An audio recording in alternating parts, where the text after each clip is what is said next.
इसके पश्चात हमारे वी कुमार फुल जी, मैं वरिष्ठ पत्रकार ने उनका सहयोग करें और उन्हें की जाए 68 से अधिक ग्रंथ इन हिमाचल अकादमी पुरस्कार और चंद्र शर्मा गोलेरी जैसे पुरस्कारों से इन्हें सम्मानित किया जा चुका है। और ये कृषि विश्वविद्यालय पालमपुर से आचार्य एवं अध्यक्ष पद से सेवानिवृत्त हुए महोदय। अजीब तो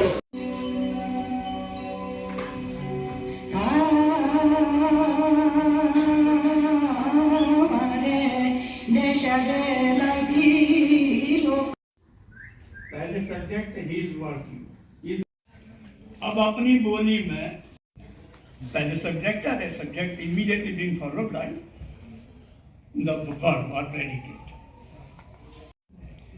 सो फॉर द चिट्ठी और ऑब्जेक्ट आ गया लास्ट में। ये वाक्य रचना अचानक नहीं होती किसी भाषा में, ये आपके सोचने की पद्धति से जुड़ा होता है। उसके बाद इमीडिएटली आपका काल रचना देखिए, वर्तमान भविष्य present indefinite, present continuous, present perfect, perfective verb, imperfective verb, दो वर्ब। और परफेक्टिव में जो काम पूरा होगा ये समझना नहीं चाहिए, बट ये जो काल रचना हिंदी के बारे में सवाल करते हैं। नेक्स्ट तक अपना प्रश्न भी है तो फिर आपकी बात का मैं जवाब देगा। ये क्या है? ये दीवार है, मैंने मेरी बोलने में भीगी बोलते हो रही है, और ये हो रही है किसी बड़े शहर में 18वें माले पर। हाँ, अब विनोद कुमार शुक्ल जो दीवार में खिड़की रहती थी करेंगे, उसको इससे तुलना नहीं करनी। अलग कल्पना करेगा अपने हिसाब से, अपनी स्मृतियों के हिसाब से, उन्होंने अपनी तरह से बुना। जी, आप तो जानना चाहेंगे जिस तरह से साहित्य उत्सव कुल्लू में करवाया जा रहा है, तो पहले उत्सव कैसा लगा? उत्सव की तो बात बेमिसाल है, क्योंकि बाहर से जितने भी लोग बुलाए गए हैं वो सारे अपने फन में माहिर हैं, अपने जो भी उनका फील्ड है, जिस क्षेत्र से आए हुए वो बहुत बेहतरीन उसका मुजाहिरा कर रहे हैं। उत्सव चला है जी, उत्सव कैसा लगा? बहुत ही बेहतरीन लगा। ये अब तो शुरू हो चुका है, तो बिल्कुल शुरू रहेगा ये। और एक बहुत ही अच्छे नेशनल लेवल का साहित्य उत्सव है। बाहर से लोग ट्रैवल करके यहाँ पे आए हैं और बहुत अच्छे डिस्कशंस चल रहे हैं। सबसे अच्छी बात ये है कि क्वालिटी में कोई कॉम्प्रोमाइज़ नहीं है। छोटा शहर का मतलब ये नहीं है कि हम उसे यहाँ पे बेस्ट क्वालिटी नहीं प्रोवाइड कर सकते, तो ये फेस्टिवल उसका बेस्ट एग्जाम्पल है ग्रोथ और डेवलपमेंट का। नो डाउट हिमाचल प्रदेश में साहित्यिक गतिविधियाँ जो है बढ़ रही हैं, और ये बहुत अच्छा संकेत देती हैं, क्योंकि साहित्य, संगीत और संस्कृति से जो है वो बहुत जागरूकता आती है, और लोग जो है इसकी तरफ, पुस्तकों की तरफ आकर्षित होते हैं।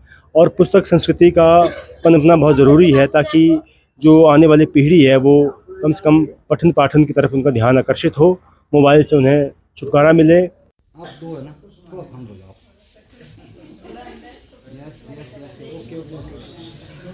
थैंक यू किस तरह रहा ये साहित्य उत्सव? ये हिमतरु प्रकाशन समिति व भाषा विभाग द्वारा आयोजित 3 दिवसीय कुल्लू साहित्य महोत्सव, यहाँ के खासकर जो हमारे नवोदित कवि है, लेखक है, उनके लिए एक बहुत ही सुहाना अवसर था और एक सफल आयोजन रहा, जिसमें न केवल देश भर के साहित्यकारों ने अपनी यहाँ उपस्थिति दर्ज कराई, और साथ ही जो हमारे हिमाचल के कवि, लेखक व साहित्यकार है, उन्होंने भी अलग अलग विषयों पर यहाँ व्याख्यान दिए। पर्यावरण के प्रति जो एक धारणा है, उसके बारे में जो पाठक जी ने जो यहाँ बताया, वो बहुत ही सराहनीय था, और हम आशा ये करते हैं कि भविष्य में भी यहाँ इसी तरह के कार्यक्रम होते रहे, ताकि जो हिमाचल एक छोटा सा राज्य है, यहाँ के जो कवि, लेखक है, वो मुख्य धारा से जुड़ सके। सराहनीय प्रयास। इस उत्सव में कुछ नए शोधकर्ता या लेखक भी पहुंचे, उनको लिए सीखने के लिए कैसा मंच रहेगा? जो हमारे खासकर जो यहाँ के हमारे युवा और नवोदित जो लेखक है उनके लिए एक बहुत ही सीखने का एक सुअवसर था, क्योंकि यहाँ देश भर के और प्रदेश के जो जाने माने लेखक और साहित्यकार यहाँ आए थे और उनके व्याख्यान से, उनके जो कविता पाठ से हमारे जो युवा नवोदित लेखक है उनको जरूर एक नया मार्गदर्शन मिला है। सब दूसरा दिन बहुत शानदार रहा, काफी कुछ लोगों ने बोला, क्या कुछ कहना चाहिए? आज दूसरा दिन था कुल्लू साहित्य उत्सव का और आज के दिन की शुरुआत एक डॉक्यूमेंट्री से हुई, रजस्वला। ये पूर्वा शर्मा और प्राची शर्मा की डॉक्यूमेंट्री थी जो बहुत सारी रूढ़ियों के बारे में हमें जानकारी देती है, एक तरह से उस तरह की डॉक्यूमेंट्री थी। उसके बाद का सेशन हमारे जो वरिष्ठ साहित्यकार हैं कुल्लू से और रूसी भाषा के, रूसी साहित्य के ज्ञाता और आजकल भाषाओं पे काम कर रहे हैं, वरयाम सिंह जी। वरयाम सिंह जी ने भाषाओं और बोलियों पे व्याख्यान दिया, अपना सवाल जवाब का सेशन चला। उसके बाद दिल्ली से हमारे साथ आए हुए थे संजय जोशी, उनका सेशन था सिनेमा और साहित्य के अंतर संबंधों को लेकर के। उन्होंने बहुत खूबसूरत तरीके से कुछ फिल्मों के हिस्से टुकड़े दिखाते हुए और कुछ बहुत लघु फिल्में दिखाते हुए अपना व्याख्यान दिया और उसके बाद सवाल जवाब का दौर चला। ये फॉर्मेट था हमारे पूरे आयोजन का। जो व्याख्यान होगा उसके बाद श्रोता जो हैं वो सवाल जवाब कर पाएंगे उनसे। और फिर लंच के बाद हमारा सेशन शुरू हुआ। अनुज लुगुन जो झारखंड से आए हैं, आदिवासी साहित्य के और किस तरह से हम आदिवासी इलाकों को दूर से देखते हैं और वास्तव में किस तरह की विडंबनाओं से वो लोग जूझते हैं, उसके ऊपर था पूरे का पूरा उनका व्याख्यान। सवाल जवाब का सेशन भी बहुत शानदार रहा। और फिर शुरू हुआ कवि सम्मेलन।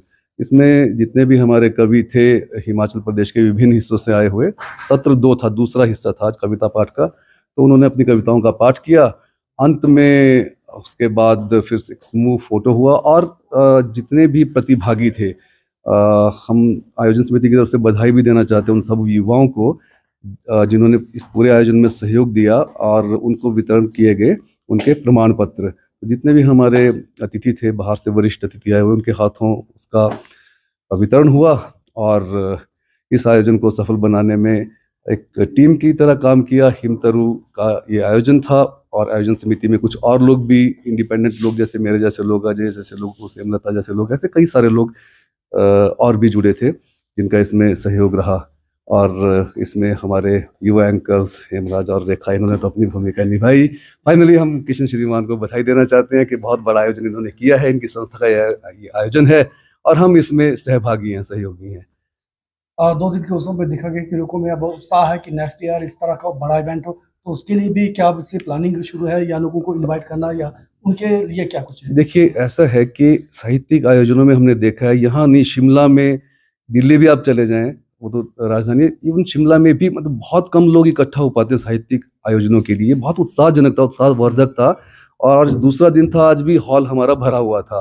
तो इस तरह से साहित्य के प्रति ऐसा अनुराग और जो हमारे आए हुए थे, एक्सपर्ट्स आए हुए थे, विशेषज्ञ आए हुए थे विभिन्न विषयों पे बोलने वाले, उनको सुनने के लिए इतने सारे लोग आए और सुनने के लिए आए। ज़्यादातर आयोजन में ये होता है कि बोलने के लिए ही हम लोग अक्सर इकट्ठा होते हैं, लेकिन सुनने के लिए इकट्ठा हुए। और जहाँ तक आप बात कर रहे हैं भविष्य के आयोजनों की, तो कुल्लू में एक उर्वर ज़मीन तो तैयार हो चुकी है कि साहित्यिक गोष्ठियों की और सेमिनार्स के लिए एक अच्छा माहौल है। बहुत सारे युवा जुड़े हुए हैं इसमें। अभी फ़िलहाल तो योजना नहीं कोई भी इस तरह की है, लेकिन निश्चित रूप से जब एक जहाँ माहौल होता है, वातावरण होता है, वहाँ पे बहुत सारी चीज़ें संभव होती हैं। तो इस उत्सव में इसकी रेंज बहुत वास्ट थी। इसमें सिनेमा था, साहित्य था और पिछले कल तो संगीत भी था। पूर्णेंदु और अपने दूसरी श्रेया, उनका संगीत था। बाकी विमर्श थे, देखिए, दलित, स्त्री और आदिवासी विमर्श। तो एक रेंज बहुत ज़्यादा थी। बोलियों, भाषाओं पे बात की वरयाम सिंह जी ने। तो इतनी बड़ी रेंज होती नहीं आमतौर पे, और सुबह से शाम तक बैठना मुश्किल होता है, लेकिन बैठे रहे सुबह से शाम तक सब लोग, और बहुत वरिष्ठ लोग भी बैठे रहे। तो हम उन सब का भी आभार प्रकट करते हैं जिन्होंने सुबह से शाम तक यहाँ समय दिया। और इन युवाओं के साथ जो पठानिया जी हमारे सबसे युवा सदस्य हैं हमारे बीच में, इनकी प्रतिबद्धता के हम कायल हैं। फिर से हम सबका धन्यवाद करते हैं, भाषा एवं संस्कृति विभाग, लोक संपर्क विभाग और हर एक वो व्यक्ति, आप भी पत्रकार बंधु, जिन्होंने इस आयोजन को पहुंचाया, इसकी रेंज यहाँ हॉल से निकल के पूरे कुल्लू और कुल्लू से बाहर तक फैली। सभी का धन्यवाद।